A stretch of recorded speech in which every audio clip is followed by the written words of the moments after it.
Mr. President, sisters and brothers, please allow me to speak a few words in my own language. Ju Bondulok, greetings dear friends. Mui Bangladesor Parvata Chattogram Chakma Bauddha Bhikkhu. I am a Buddhist monk from Chakma tribe of Chittagong Hill Tracts of Bangladesh.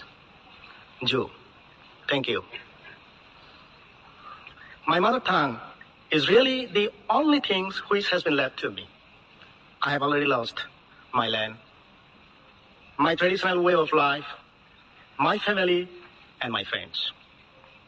Today, the 10th December 1992, is finally a day which marks a resurrection of hope for millions of people designated as indigenous or tribal.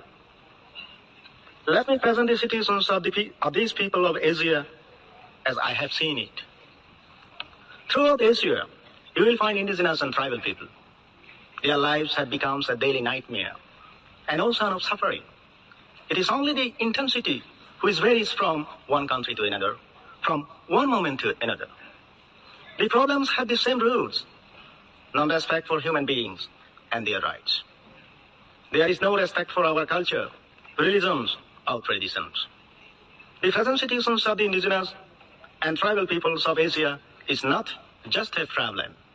It is a drama which dishonors the human condition, and changes must be made. The situation has become so intolerable that there is increasing violence, provoking even more misery. But I have not come to complain, not to seek out the guilty. I have come to propose 4 actions: to lessen suffering and to build peace. Right to truth. It is only by having the true situations known that we will be able to transform it. I therefore ask that the working group on indigenous populations be made permanent part of the human rights bodies of the United Nations. The members of the working group should be able to travel freely to see the reality in our areas and to make their findings public to the world's media as well as to the United Nations. Currently, the truth of the situations is too often hidden. Our only force is truthful information. Our lives are menaced because our situations is often unknown. Thus, the working groups should have offices in many countries so that indigenous and tribal people can contact them.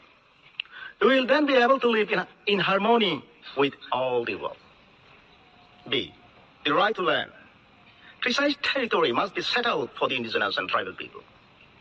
We do not want to be a museum for anthropologists, but we wish to be able to choose our style and speed of development. Thus, the working group should encourage its parliament in Asia to grant through laws our right to land. The working group should monitor that these laws are respected. Yet in our eyes, the most precious resource is the human person. We wish to see harmonious development of the human potential, physical, intellectual, psychological, and spiritual. The right to life and to justice. We must put an end to massacres and prevent armed conflicts. When there is killing or rape, the law must be respected and the accused brought to justice.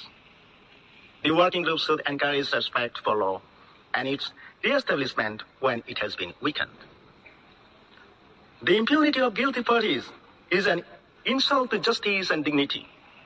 In order to avoid armed conflicts, there should be training in active nonviolence as taught and practiced by Mahatma Gandhi and Martin Luther King.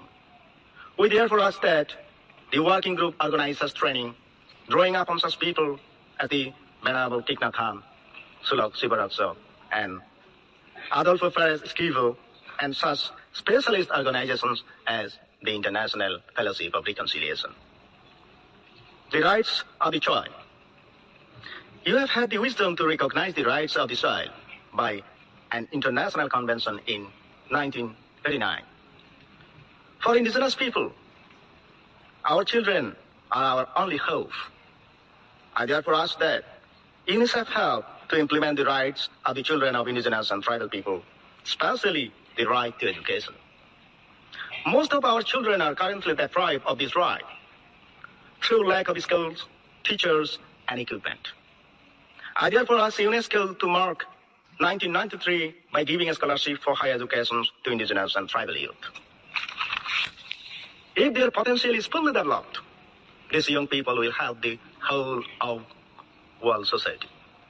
I also ask UNESCO to help preserve and enrich our culture and religions, our identity and way of life. We are all human beings, not superior, not inferior. We have so many things to learn from others in human community, and we can also share our values. We have to realize that we are interbeing. What you do has an impact on us. What we do has an impact on you. Our children are already carrying a very heavy burden, a financial debt to the richest countries. For me, this burden is really an injustice against those children.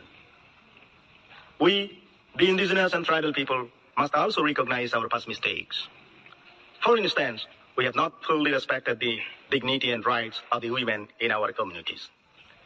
Through education, UNESCO must help to promote the rights of women in our societies. We must also learn to renounce violence. We share a planet with other societies, and we must learn to live together in harmony. We are different, but not enemies. Rather, we have common enemies to fight together: ignorance, fear, hatred, and violence.